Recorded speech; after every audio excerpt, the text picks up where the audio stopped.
الحمد للہ نحمده ونستعینه ونستغفره ونؤمن به ونتوکل علیہ ونعوذ باللہ من شرور انفسنا ومن سیئات اعمالنا من يهده الله فلا مضل له ومن يضلل فلا هادی له واشهد ان لا الہ الا اللہ واشهد ان محمدا عبده ورسوله صلی اللہ علیہ وسلم اما بعد فإن خیر الحدیث کتاب اللہ وخیر الہدی ہدی محمد صلی اللہ علیہ وسلم وشر الامور محدثاتها وکل محدثۃ بدعہ وکل بدعۃ ضلالہ وکل ضلالۃ فی النار اما بعد اعوذ باللہ السمیع العلیم من الشیطان الرجیم وانزلنا الیک الذکر لتبین للناس ما نزل الیہم۔ ہر قسم کی تعریفات اللہ مالک الملک کے لیے ہیں جنہوں نے جنات اور انسان کو حقیقی معنوں میں اپنی بندگی، اپنی پوجا اور اپنی عبادت کے لیے بنایا ہے۔ جنات اور انسان کی تخلیق کا حقیقی اور بنیادی مقصد یہی تھا کہ وہ بارگاہ رب العالمین میں آیا کریں، اپنی جبین نیاز کو مالک کائنات کی بارگاہ میں آ کے جھکایا کریں، اپنے دست سوال کو کبریا کی بارگاہ میں آ کے پھیلایا کریں، اپنی کمر کو حالت رکوع میں اس کی بارگاہ میں آ کے ہم کیا کریں، اسی کی تکبیر کی صداؤں کو بلند کیا کریں، اسی کی تحلیل کے آوازوں کو اجاگر کیا کریں اور اسی کی تسبیح گیت گایا کریں۔ چنانچہ ارشاد ہوا وما خلقت الجن والانس الا لیعبدون، اور میں نے نہیں بنایا جنات اور انسان کو مگر اپنی پوجا، اپنی بندگی اور اپنی عبادت کے لیے۔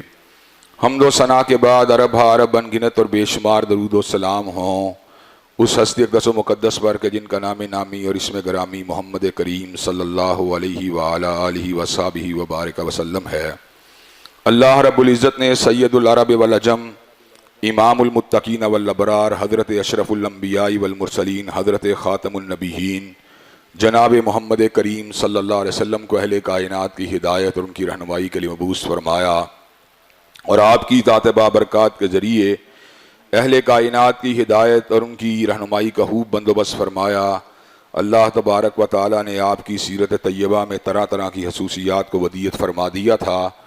اور گوناگوں قسم کی صفات کو آپ کی ذات اقدس و مقدس کا حصہ بنا دیا تھا، اور ان تمام باتوں سے بڑھ کر یہ کہ میرے آقا کی زندگی میں کوئی صبح ایسی نہیں آئی، کوئی شام اور کوئی رات ایسی نہیں آئی، دکھوں کی کوئی گھڑی اور خوشیوں کا لمحہ ایسا نہیں آیا جب مالک کائنات نے اپنی تائید کو، اپنی نصرت کو اور اپنی حمایت کاملہ کو آپ کے شامل حال نہ فرمایا ہو۔ اور ان تمام باتوں سے بڑھ کر یہ کہ عرش کے رب نے اپنی آخری کتاب حمید کو سید العرب والعجم، امام المتقین والابرار، حضرت اشرف الانبیاء والمرسلین، حضرت خاتم النبیین جناب محمد کریم صلی اللہ علیہ وسلم کے قلب اطہر میں نازل فرما دیا تھا۔ اس کتاب حمید میں اللہ تبارک و تعالیٰ نے زندگی گزارنے کے جملہ اسالیب کو بیان فرما دیا، اور اس بات کے ذریعے، اس کلام کے ذریعے انسانوں کو ان تمام چیزوں سے خبردار فرما دیا جو ان کو جہنم کے راستے پہ لے کے جانے والی، جو ان کو تباہی کے گڑھے میں گرانے والی ہیں۔ حضرات گرامی قدر، راستے دو ہیں۔ ایک راستہ وہ ہے جو انسانوں نے اپنی سوچ و فکر کے ساتھ، اپنے ہوائے نفس کے ساتھ، اپنی من مرضی کے ساتھ چنا ہے، اور ایک راستہ وہ ہے جو اللہ تبارک و تعالیٰ نے آسمان کی بلندیوں سے انسانوں کی ہدایت اور رہنمائی کے لیے نازل فرمایا ہے۔ جو راستہ انسانوں نے اپنی من مانی کے ساتھ چنا اس کا نتیجہ تباہی ہے، جہنم کے انگارے ہیں، دنیا کی ذلت اور رسوائی ہے، اور آخرت کے اندر دردناک عذاب ہے، زری کی جاڑی ہے، ببول کے کانٹے ہیں، زقوم کا درخت ہے، جہنم کے دہکتے ہوئے انگارے ہیں، مائے حمیم ہے، چیہو پکار ہے، شور و غوغا ہے، اور اس کے مد مقابل جو اللہ تبارک و تعالیٰ کا بتلایا ہوا راستہ ہے فَأَمَّا مَنْ ثَقُلَتْ مَوَازِينُهُ فَهُوَ فِي عِيشَةٍ رَاضِيَةٍ، اس کا ٹھکانہ ہمیشہ کے لیے اللہ تبارک و تعالیٰ کی طرف سے راضی رہنے والی خوشگوار زندگی ہوگی۔ حضرات گرامی قدر، وہ راستہ جو اللہ تبارک و تعالیٰ نے کلام حمید میں انسانوں کو سمجھایا اور بتلایا، اس راستے کو کما حقہ سمجھنے کے لیے ہمیں سیرت مطہرہ کے ساتھ تمسک کو اختیار کرنے کی ضرورت ہے۔ ہر سال ماہ شعبان کے اندر صحیح بخاری شریف کے ملک بھر میں دروس ہوتے ہیں، جن دروس کے اندر اس بات کا التزام کیا جاتا ہے کہ حضرت رسول اللہ صلی اللہ علیہ وسلم کی احادیث مبارکہ اور مطہرہ کو لوگوں تک منتقل کیا جائے اور ان کو یہ بات سمجھائی اور بتلائی جائے کہ اللہ تبارک و تعالیٰ کا پیغام جو قرآن مجید کی سورہ الحمد سے لے کر ناس تک انسانوں کے لیے نازل کیا گیا، اس کا حقیقی معنی اور مطلوب کیا ہے۔ ایک معنی اور مطلوب قرآن مجید کا وہ ہے جو انسان اپنی مرضی کے ساتھ متعین کرنے کی کوشش کر سکتا ہے اور کئی ادوار کے اندر کرتا رہا۔ غلام احمد پرویز کا یہ تصور تھا کہ حضرت رسول اللہ صلی اللہ علیہ وسلم کی احادیث مبارکہ سے رہنمائی حاصل کرنے کی ہمیں چندہ ضرورت نہیں ہے، ہمارے لیے تنہا قرآن کافی ہے۔ اسی طرح امریکہ سے تعلق رکھنے والے ایک ناحلف انسان جو اصل میں مصر کا ایک بایو کیمسٹ تھا، راشد الحلیفہ نے بھی اس تصور کو پیش کیا کہ تنہا قرآن مجید ہمارے لیے کافی ہے۔ حضرات گرامی قدر، جب ہم سیرت امام بخاری کی بات کرتے ہیں یا صحیح بخاری شریف کے دروس کی بات کرتے ہیں تو اللہ تبارک و تعالیٰ کے فضل و کرم سے ہم در حقیقت انسانیت کو اس بات سے آگاہ کر رہے ہوتے ہیں کہ اللہ تبارک و تعالیٰ نے جو قرآن مجید اتارا تھا اس کے مطلوب اور اس کے مفاہیم کو متعین کرنے کے لیے ہمیں حضرت رسول اللہ صلی اللہ علیہ وسلم کی سیرت مطہرہ کے ساتھ تمسک کو اختیار کرنے کی ضرورت ہے۔ حضرات گرامی قدر، اللہ تبارک و تعالیٰ نے قرآن مجید کے جا بجا مقامات کے پر اس حقیقت کا بیان فرما دیا۔ اللہ تبارک و تعالیٰ اعلان فرماتے ہیں لَقَدْ كَانَ لَكُمْ فِي رَسُولِ اللَّهِ أُسْوَةٌ حَسَنَةٌ، تحقیق تم سب لوگوں کے لیے حضرت رسول اللہ کی زندگی میں بہترین نمونہ ہے۔ اللہ تبارک و تعالیٰ نے اس حقیقت کا بھی اعلان فرما دیا ان کنتم تحبون اللہ فاتبعونی یحببکم اللہ، اگر تم اللہ تبارک و تعالیٰ سے محبت کرنے والے ہو تو حضور علیہ السلام کے اسوہ کامل کی پیروی کرو، اللہ تبارک و تعالیٰ تم سے محبت کرنے لگے گا۔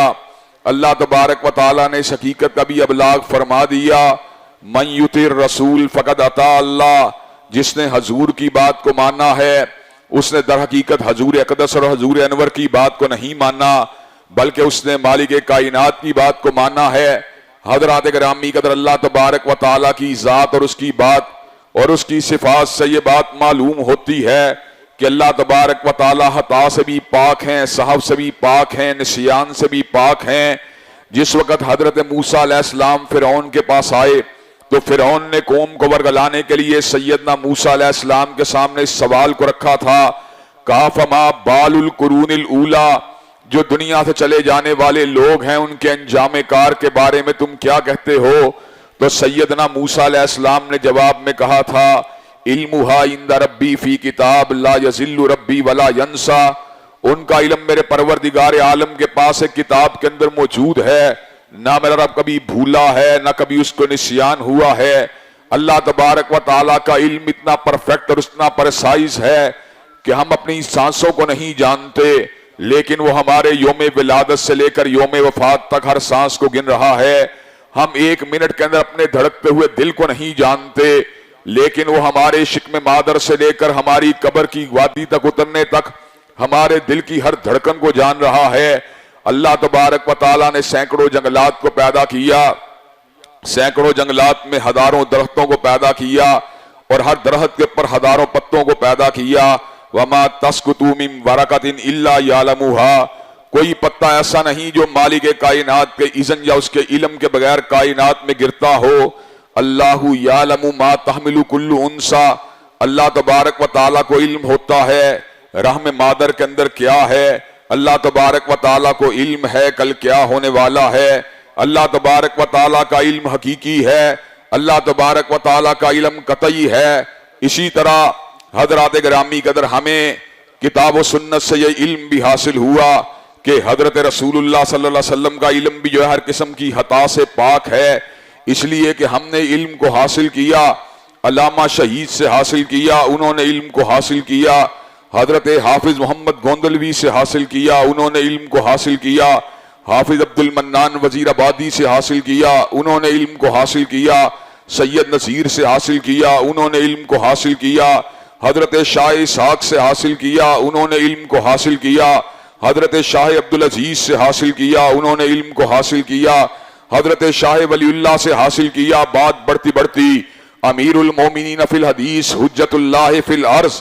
جبل الحفظ آیت من آیت اللہ امام بخاری تک پہنچی۔ حضرت امام بخاری نے علم کو حاصل کیا، ترجمان سنت حضرت احمد ابن حنبل سے حاصل کیا، انہوں نے علم کو حاصل کیا،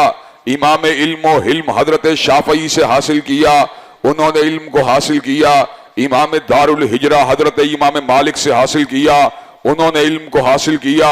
حضرت شیخ القرہ حضرت امام نافع سے حاصل کیا، انہوں نے علم کو حاصل کیا،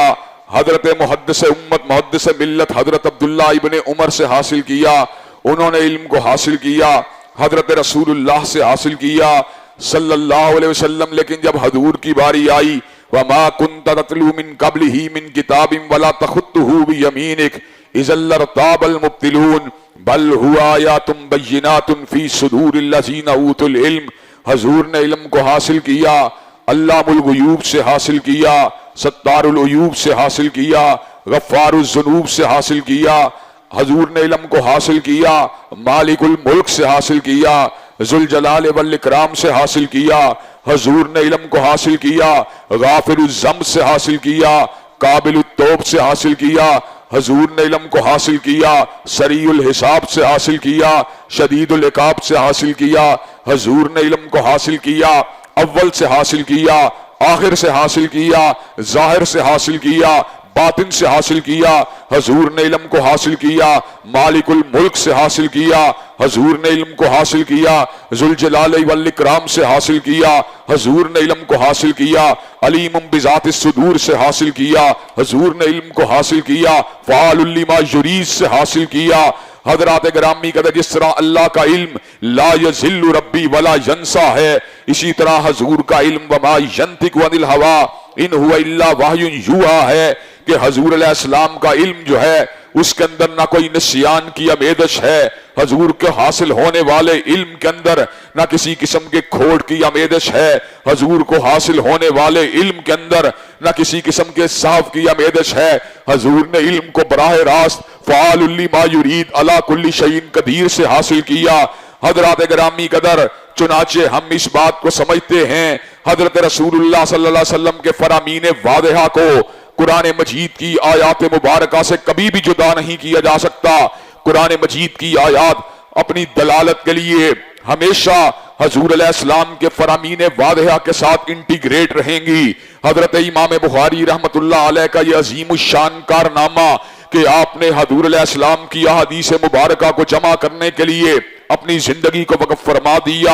اپنی آئلی زندگی کو نہیں دیکھا، اپنی گھریلو زندگی کو نہیں دیکھا، اپنی زندگی کے دن رات کو نہیں دیکھا، اپنی زندگی کے نشیب و فراز کو نہیں دیکھا، اپنی زندگی کے اتار و چڑھاؤ کو نہیں دیکھا، اپنی زندگی میں آنے والے لمحات کو اور اپنی زندگی میں آنے والے مد و جدر نشیب و فراز کو نہیں دیکھا۔ حضرات گرامی قدر بخاری کی ایک ہی تمنا تھی، بخاری کی ایک ہی لگن تھی، بخاری کی ایک ہی خواہش تھی، بخاری کی تمنا، بخاری کی لگن، بخاری کی خواہش کیا تھی؟ بخاری کی لگن تمنا یہ تھی حضور علیہ السلام کے فرامین واضحہ کو جمع کر دیا جائے، حضور علیہ السلام کے فرامین کو جو ہے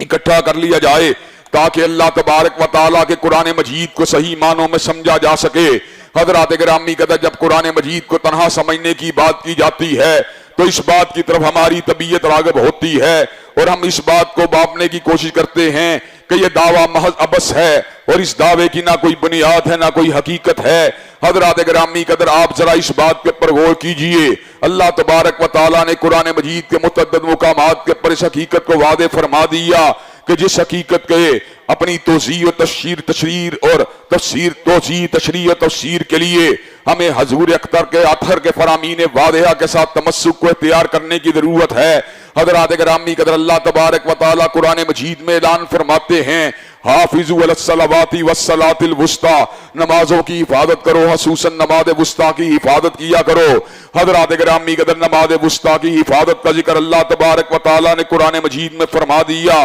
نماز وسطیٰ کون سی نماز ہے؟ حضرات گرامی قدر نماز وسطیٰ جو ہے وہ عصر کی نماز ہے۔ جب تک ہم حضرت رسول اللہ صلی اللہ علیہ وسلم کے فرامین کے ساتھ تمسک کو اختیار نہیں کریں گے ہم نماز عصر کو پا نہیں سکتے، اور نماز عصر کو پانا تو بڑی دور کی بات ہے۔ فجر کی نماز سے لے کر عشاء کی نماز تک ہم کسی نماز کی رکعتوں کا بھی بیان نہیں کر سکتے۔ کیا آپ قرآن مجید کو پڑھنے کے بعد کسی ایک نماز کی جملہ رکعتوں کا بیان کر سکتے ہیں؟ حضرات گرامی قدر یہ وہ سوال ہے جس کا جواب جو ہے غلام محمد پرویز کے پاس بھی موجود نہیں ہے. اس سوال کا جواب جو ہے ڈاکٹر راشد الحلیفہ ملعون کے پاس بھی موجود نہیں ہے. حضرات گرامی قدر اس سوال کے جواب کے لیے ہمیں احادیث طیبہ کے ساتھ تمسک کو اختیار کرنا پڑے گا. حضرات گرامی قدر قرآن مجید میں اللہ تبارک و تعالیٰ نے اس امر کا اعلان فرما دیا ان الصفا والمروۃ من شعائر اللہ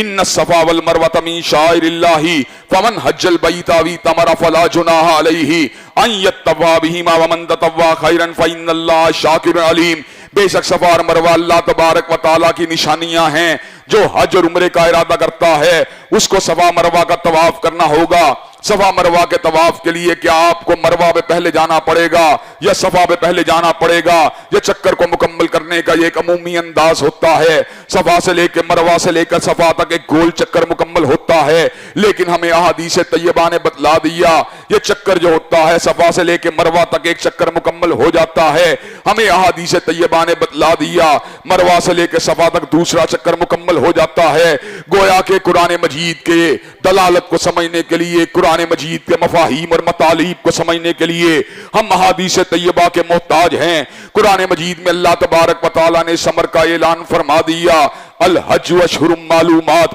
حج کے مہینے معلوم ہیں. حضرات گرامی قدر وہ کون سے مہینے ہیں جن میں حج کا احرام باندھا جاتا ہے؟ حضرات گرامی قدر ہمیں احادیث طیبہ سے علم حاصل ہوا حج کے مہینوں کا مطلب یہ ہے جب آپ شوال کے اندر احرام کو باندھیں گے, جب آپ ذیقات کے اندر احرام کو باندھیں گے, ذی الحجہ میں احرام کو باندھیں گے تو ایسے عالم کے اندر آپ حج کا احرام باندھ سکتے ہیں. حضرات گرامی قدر اگر آپ قرآن مجید سے تنہا اس حقیقت کا تعین کرنا چاہیں آپ کر نہیں سکتے. حج کا آغاز یوم الترویہ سے ہوتا ہے. 8 ذی الحجہ کو حاجی احرام کو باندھتے ہیں. اگر آپ تنہا قرآن مجید سے استدلال کو حاصل کرنا چاہیں آپ اس بات کا تعین نہیں کر سکتے کہ حج کا احرام اور حج کا آغاز کون سی تاریخ کو ہونا چاہیے. حضرات گرامی قدر گویا کہ ہم اس بات کو سمجھ سکتے ہیں انسان اپنی یوم ولادت سے لے کر یوم وفات تک لحظہ لحظہ لمحہ لمحہ قرآن مجید کی دلالت کو سمجھنے کے لیے احادیث طیبہ کا محتاج ہے. حضرات گرامی قدر ہم اس بات کے پر علی وجہ البصیرت جو ہے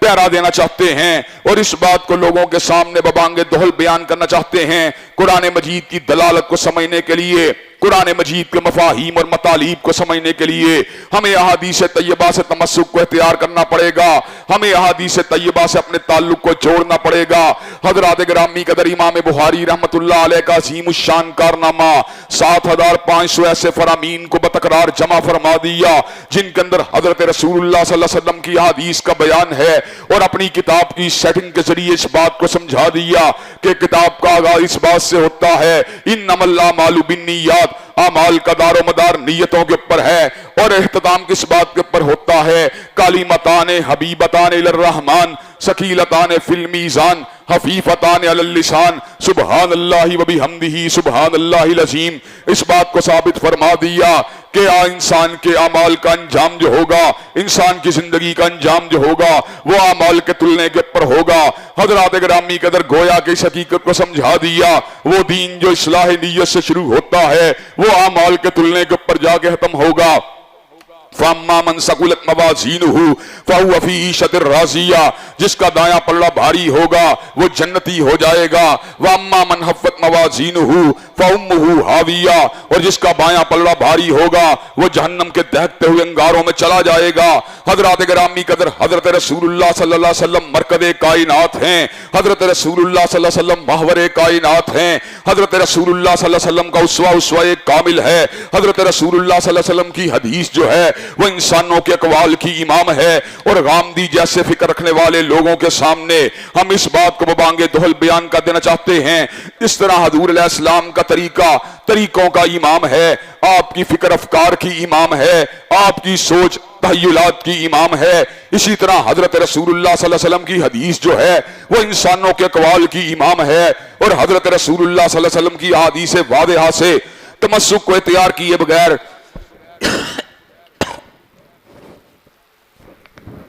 انسانوں کو کبھی منزل نہیں مل سکتی.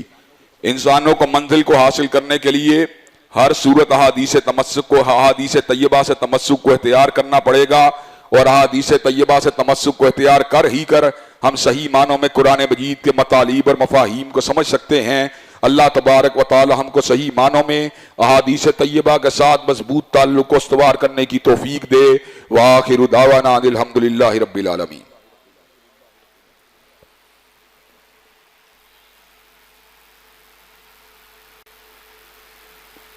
الحمدللہ نحمدہ ونستعینہ ونستغفرہ ونؤمن بہ ونتوکل علیہ ونعوذ باللہ من شرور انفسنا ومن سیئات اعمالنا من یہدہ اللہ فلا مضل لہ ومن یضلل فلا ہادی لہ واشہد ان لا الہ الا اللہ واشہد ان محمدا عبدہ ورسولہ اما بعد فإن خیر الحدیث کتاب اللہ وخیر الہدی ہدی محمد صلی اللہ علیہ وسلم وشر الامور محدثاتها وكل محدثۃ بدعہ وكل بدعۃ ضلالہ وكل ضلالۃ فی النار۔ حضرات گرامی قدر، اللہ تبارک و تعالی نے قرآن مجید کو انسانوں کی ہدایت اور رہنمائی کے لیے نازل فرما دیا اور اس امر کا اعلان فرما دیا، ھذا بیان للناس، کہ یہ لوگوں کے لیے بیان ہے، اور اس امر کا اعلان فرما دیا ان هو الا ذکر للعالمین، کہ اللہ تبارک و تعالی نے اس کو جہانوں کے لیے نصیحت بنا دیا اور اس امر کا اعلان فرما دیا ہے انا نحن نزلنا الذکر وانا لہ لحافظون، کہ بے شک ہم نے ذکر کو نازل کیا اور ہم ہی اس کی حفاظت کرنے والے ہیں۔ حضرات گرامی قدر، قرآن مجید بلیغ زبان میں نازل ہوا، فصیح عربی زبان میں نازل ہوا۔ اس کے مفاہیم اور مطالب کو سمجھنے کے لیے انسانوں کو احادیث طیبہ سے تمسک کو اختیار کرنے کی ضرورت ہے۔ حضرت رسول اللہ صلی اللہ علیہ وسلم کے وعدے فرامین جو ہیں وہ قرآن مجید کی تفسیر و تشریح کی حیثیت رکھتے ہیں۔ حضرت رسول اللہ صلی اللہ علیہ وسلم کے فرامین سے علیحدگی کو اختیار کر کے ہم قرآن مجید کے مطالب کو کبھی بھی سمجھنے میں کامیاب نہیں ہو سکتے۔ چنانچہ ہمیں یہ بات کہنے کے اندر کوئی باک نہیں ہے کہ جس طرح مرزائی غلام محمد قادیانی کی بات کو فہم قرآن میں حجت سمجھتے ہیں اور آگاہانی پرنس کریم آگاہان کی بات کو فہم قرآن میں حجت سمجھتے ہیں، علماء حناف کے یہاں پر علماء حناف کی تفہیم جو ہے وہ حجت کی حیثیت رکھتی ہے، لیکن حقیقی بات یہ ہے کہ ہم اس بات کو سمجھنے میں کامیاب ہوتے ہیں کہ جس طرح شیعہ احباب کے نزدیک ائمہ اثنا عشریہ کی بات تفہیم قرآن میں حجت کی حیثیت رکھتی ہے، حقیقی بات جو قرآن سے معلوم ہوتی ہے وہ یہ ہے کہ فقط حضرت رسول اللہ صلی اللہ علیہ وسلم کی بات جو ہے تفہیم قرآن میں حجت کی حیثیت رکھتی ہے۔ حضور کی بات آئین ہے، حضور کی بات قانون ہے، حضور کی بات دستور ہے، حضور کی بات منشور ہے۔ ہر شخص غلطی کھاتا ہے، ہر شخص خطا کا پتلا ہے، لیکن رب نے غلطی سے پاک اگر کسی کو بنایا ہے تو تنہا آمینہ کے لال علیہ السلام کو بنایا ہے۔ چنانچہ اگر ہم قرآن مجید کی دلالت کو سمجھنا چاہتے ہیں، قرآن مجید کے مفاہیم اور مطالب کو سمجھنا چاہتے ہیں، تو ہمیں مضبوطی کے ساتھ قرآن مجید سے تمسک کو اختیار کرنا چاہیے، اور قرآن مجید سے تمسک کو اختیار کرنے کے بعد اپنی زندگیوں کو صحیح معنوں میں کتاب و سنت سے تمسک کو اختیار کرنے کے بعد صحیح معنوں میں اپنی زندگیوں کو کتاب و سنت کے سانچے میں ڈھالنے کی کوشش کرنی چاہیے۔ اگر ہمیں وہ طریقہ مطلوب ہے جو اللہ تبارک و تعالیٰ کا پسندیدہ طریقہ ہے، تو اس کا ایک ہی راستہ ہے اس طریقے کو اختیار کرنے کا کہ ہم صحیح معنوں میں حضرت رسول اللہ صلی اللہ علیہ وسلم کے فرامین واضحہ سے تمسک کو اختیار کر لیں۔ حضرت امام بخاری رحمۃ اللہ علیہ کا یہ عظیم الشان کارنامہ کہ آپ نے حضرت رسول اللہ صلی اللہ علیہ وسلم کی احادیث مبارکہ اور مطہرہ کو جمع فرما دیا اور لوگوں کے سامنے اس بات کو رکھ دیا، اپنے تبخر علمی کے ذریعے آپ نے لوگوں کے سامنے اس بات کو واضح فرما دیا کہ دین کا آغاز نیت سے ہوتا ہے اور دین کا اختتام جو ہے وہ اعمال کے تلنے سے ہوتا ہے۔ چنانچہ انسان کو اصلاح نیت کے ساتھ ساتھ اپنے جملہ اعمال کی تطہیر کر کے اپنے وزنی اعمال کو اللہ تبارک و تعالیٰ کی بارگاہ میں پیش کرنے کی کوشش کرنی چاہیے۔ وَمَا تُقَدِّمُوا لِأَنفُسِكُم مِّنْ خَيْرٍ تَجِدُوهُ عِندَ اللَّهِ، کہ ہم جو بھی کام خیر کا کریں گے لازماً اس کو اللہ تبارک و تعالیٰ کے پاس موجود پائیں گے۔ اللہ تبارک و تعالیٰ ہم کو صحیح معنوں میں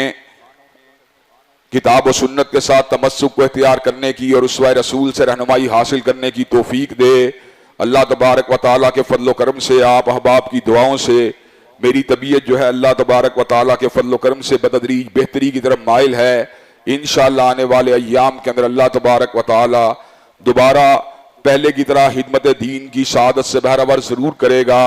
اس لیے کہ میری دعا ہے اور میں آپ کو گواہ بنا کے یہ دعا اللہ کے سامنے کر دینا چاہتا ہوں کہ اللہ تبارک و تعالیٰ میری زندگی کا ایک ہی مقصد ہے، میری زندگی کا ایک ہی مطلوب ہے، میری زندگی کا مقصد تیرے دین کی سرفرازی، میں اسی لیے مسلمان، میں اسی لیے نمازی۔ حضرات گرامی قدر، زندگی کے اندر ابتلائیں، آزمائشیں، اتار و چڑھاؤ آتے رہتے ہیں۔ تلک الایام نداولھا بین الناس، اللہ دنوں کو لوگوں کے مابین گھماتے رہتے ہیں، لیکن بالآخر اللہ تبارک و تعالیٰ نے اس بات کو واضح فرما دیا، الا ان نصر اللہ قریب، کہ اللہ تبارک و تعالیٰ کی مدد جو ہوتی ہے وہ قریب ہوتی ہے۔ ان رحمت اللہ قریب من المحسنین، اور اللہ تبارک و تعالیٰ کی رحمت ہمیشہ نیکوکاروں کے قریب ہوتی ہے۔ اللہ تبارک و تعالیٰ ہمیں صحیح معنوں میں دین پر چلنے کی توفیق دے۔ اعادہ وضو کے لیے ایک مرتبہ آپ سے معذرت خواہ ہوں، انشاءاللہ امید ہے کہ آئندہ خطبہ جمعہ میں اس بات کی بھی نوبت نہیں آئے گی۔ ان اللہ یأمر بالعدل والاحسان وایتاء ذی القربى وینہی عن الفحشاء والمنکر والبغی، سبحان ربک رب العزۃ عما یصفون وسلام علی المرسلین والحمد للہ رب العالمین۔